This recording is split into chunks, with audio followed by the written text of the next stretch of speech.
This is how I grow black soldierfly larvae to feed our chickens using only items I find in the waste stream. If you've never heard of black soldierfly larvae, or if the sight of these little grubs disgusts you, stay tuned and I'll tell you why they're so beneficial later in the video. But first, how I grow them, because I think that's the most important practical information for most of you. I've been fiddling with this system for a few years, but this is basically what I've landed on. Black soldierfly larvae like to live in their food source, but once they get to the last stage and they're about ready to turn into an adult fly, they have a natural urge to climb out of the muck and into a safe, dark place to turn into a fly. You can take advantage of this by getting a 5-gallon bucket, drilling some holes in the bottom that are about 1/8 of an inch so that the holes will allow excess liquid to drain out, but they're not big enough to allow an adult larva to escape.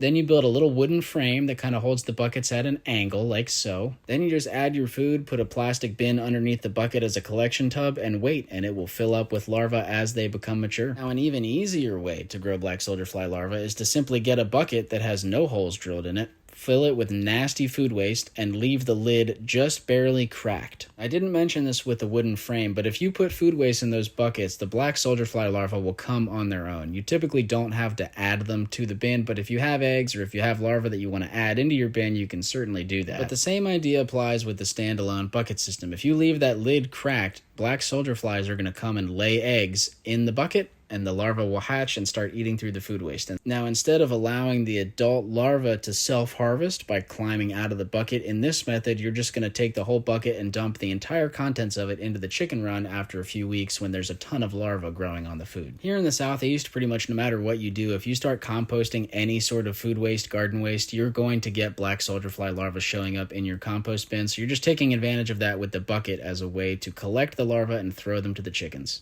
So why black soldierfly larvae? What's the big deal? Well, other than the fact that they're a native insect and it's really important for chickens to be eating insects as part of their diet, they're very nutritionally beneficial. They're high in protein, fat, calcium, but the major thing that I'm interested in is they can break down almost any organic waste. The exception is that they cannot break down woody materials like lignin, but they can take care of roadkill, they can take care of manure, food waste of all sorts. I mean, they're very versatile in terms of the waste that they can turn into protein and fat.